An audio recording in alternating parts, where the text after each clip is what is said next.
வணக்கம் தமிழா. இன்னைக்கு நம்ம ஒரு பட்ஜெட் அஃபோர்டபுள் ஸ்மார்ட் ஃபோன் பற்றி பார்க்க வரோம். 7,999 ரூபா, 8,000 ரூபா. Lava shark 5G. இந்த ஸ்மார்ட் ஃபோன் எப்படி இருக்குது, இது வாங்கலாமா வேண்டாமா, இல்லாட்டி வேறு என்ன ஆப்ஷன் இருக்குது, அதெல்லாம் பற்றி தான் இந்த பதிவில் சொல்ல போகிறேன். ஸோ தொடர்ந்து இந்த வீடியோவை முழுமையாக ஸ்கிப் பண்ணாமல் பாருங்கள். Keep supporting, keep motivating.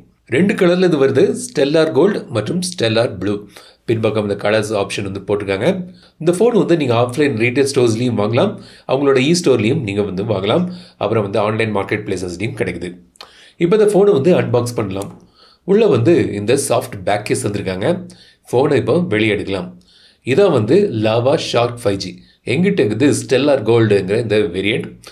Plastic glassy back finish பின்பக்கம் தந்திருக்காங்க. ஸோ இதை இப்போ வச்சுக்கிட்டு பாக்ஸ்க்குள்ளே வேறு என்ன இருக்குன்னு பார்க்கலாம். லாவா ஃபோன்களுக்கு ஃப்ரீ சர்வீஸ் அட் ஹோம் தந்திருக்காங்க. அவங்க வேரண்டி பீரியடில் இருக்கும்போது நீங்கள் அவங்களுக்கு காண்டாக்ட் பண்ணிங்கன்னா வீட்டிலேயே ரிப்பேர் பண்ணுவாங்க, இல்லாட்டி அதை கொண்டு போயிட்டு ரிப்பேர் பண்ணி உங்களுக்கு தருவாங்க. ஸோ அவங்களோட சர்வீஸ் சென்டர் டீட்டெயில்ஸு, இந்த ஃப்ரீ சர்வீஸ் அட் ஹோம் அது எப்படி அவைல் பண்ணுங்கிற டீட்டெயில்ஸுக்கு மென்ஷன் பண்ணியிருக்காங்க இந்த கார்டில். 10 watts charger out of the box வருது. இந்த ஃபோன் 18 வாட்ஸ் சார்ஜிங் சப்போர்ட் இருக்குது, பட் பாக்ஸில் 10 வாட்ஸ் தான் தந்திருக்காங்க. யூஎஸ்பி டைப் சி போர்ட் மற்றும் சிம் எஜெக்டர் பின் பாக்ஸில் கிடைக்குது. ஸோ இந்த ஃபோனில் ஐஆர் பிளாஸ்டர் கிடையாது, ஆடியோ ஜாக் தந்திருக்காங்க. சிங்கிள் ஸ்பீக்கர்ஸ் தான். இதில் நீங்கள் 2 சிம் போடலாம், அப்புறம் மைக்ரோ எஸ்டி கார்டு போட்டு ஸ்டோரேஜையும் இன்க்ரீஸ் பண்ணிக்கலாம். Side mounted fingerprint sensor இருக்குது, டீசெண்டாக வேலை செய்யுது, ஃபாஸ்ட்டாகவே இருக்குது.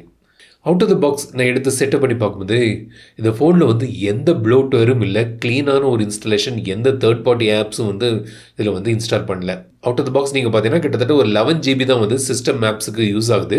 ஒரு 52.43 GB ஃப்ரீயாக இருக்குது இந்த 64 GB வேரியண்ட்டில். சார் வேல்யூ லிமிட்டுக்குள்ளே தான் இருக்குது. எஃப்எம் ரேடியோ தந்திருக்காங்க. ஸோ டிஸ்பிளே பற்றி பார்ப்போம். யூடியூப் 1080p HDR மேக்ஸிமம் கிடைக்குது. 6.75 இன்ச் டிஸ்பிளே இது. HD ப்ளஸ் ரெசல்யூஷனோடி வருது. வாட்டர் ட்ராப் நாட்ச் தந்திருக்காங்க. இந்த பட்ஜெட் செக்மெண்ட்டில், அதாவது ஒரு 8,000 ரூபா ஸ்மார்ட் ஃபோன் பார்த்தீங்கன்னா, சில ஃபோன்கள் பார்த்தீங்கன்னா பல ஃபோன்கள் வாட்டர் ட்ராப் நாட்சோடி வருது. 1-2 ஃபோன்கள் பஞ்ச் ஹோலோடி வருது. அதை பற்றி நான் கடைசியாக நான் சொல்கிறேன்.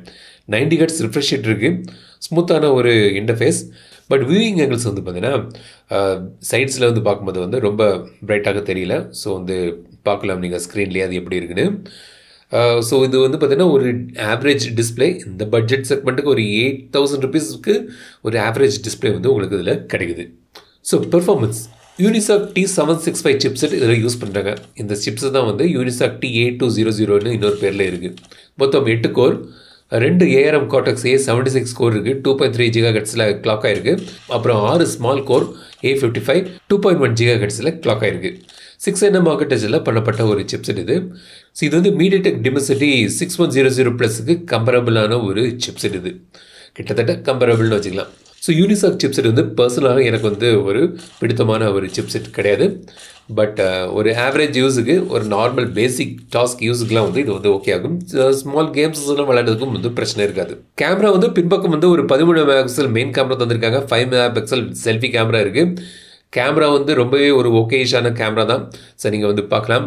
செல்ஃபி ரொம்ப பெரிதாக சொல்லும்படியாக இல்லை. ஸோ ரொம்பவே ஒரு ஆவரேஜான ஒரு கேமரா அவுட்புட் உங்களுக்கு இதில் கிடைக்குது.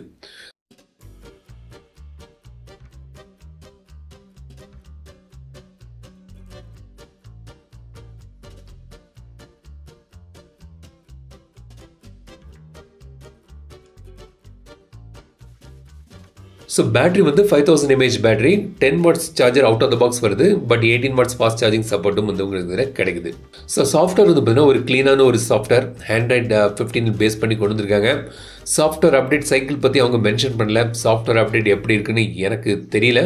ஸோ லாவா யூசர்ஸ் யாராவது இந்த வீடியோ பார்க்குறீங்கன்னா உங்களுக்கு இந்த சாஃப்ட்வேர் அப்டேட் சைக்கிள் எப்படி இருக்குது, அடிக்கடி சாஃப்ட்வேர்ஸ் அப்டேட் தராங்களா என்னங்கிறத கமெண்ட்ஸில் சொல்லுங்கள். ஸோ இதான் லாவா ஷார்க் 5G. ஒரு 8,000 ரூபாய்க்கு ஒரு 5G ஸ்மார்ட் ஃபோன் வாங்கணும்னு நினைக்கிறவங்களுக்கு, எனக்கு சைனீஸ் ஃபோன்லாம் வேண்டாம், ஒரு இந்திய ஸ்மார்ட் ஃபோன் தயாரிப்பு வேணும்னு நினைக்கிறவங்களுக்கு குறிப்பாக இந்த லாவா ஷார்க் 5G வருது. ஏன்னா நான் சைனீஸ் பிராண்ட் ரொம்பவே குறைவு. சாம்சங் மட்டும் தான் இருக்குது. ஸோ சாம்சங்லேருந்து பார்த்தீங்கன்னா F06 M06 கிடைக்குது. அதுவும் கிட்டத்தட்ட சேம் விலையில். அது டிமென்சிட்டி 6300 பவர் ஆகுது. எனக்கு Chinese phone made in India ஓகேனா உங்களுக்கு வந்து போக்கோ C75 இருக்குது, ஸ்னாப்டிராகன் 4S Gen 2ல பவர் ஆகுது, டெக்னோ பாப் 9 வந்து வாட்டர் டாப் நாச்சோடி வருது, டிமென்சிட்டி 6300ல அது வந்து பவர் ஆகுது. ஸோ ப்ராசஸர் வைஸ்ன்னு பார்த்தீங்கன்னா இந்த ஃபோன்கள் வந்து இதில் இருக்க யூனிசாக்கை விட கொஞ்சம் பெட்டராக இருக்குது. But made in India smart phone India company எனக்கு ஆதரிக்கணும், ஒரு செகண்ட் ஃபோன் வந்து ஒரு 8000 ரூபாய்க்கிட்ட ஒரு ஸ்மார்ட் ஃபோன் வந்து எனக்கு ஒரு வேணும்னு நினைக்கிறவங்களுக்கு இது வந்து ஒரு ஆப்ஷன். லாவா ஷாக் 5G பற்றி நீங்கள் எனக்கு வந்து கமெண்ட் சொல்லுங்கள். அந்த வீடியோ உங்களுக்கு பிடித்தா லைக் பண்ணுங்கள், ஷேர் பண்ணுங்கள், மறக்காம தமிழ் சேனல் சர்ச் பண்ணுங்கள். மீண்டும் அடுத்த வீடியோ சந்திக்கும் வரை உங்கள் இந்த வீடியோ பெறுதல் மஜன் தமிழில் பேசு டெக் தமிழா பாரு. Keep supporting, keep motivating.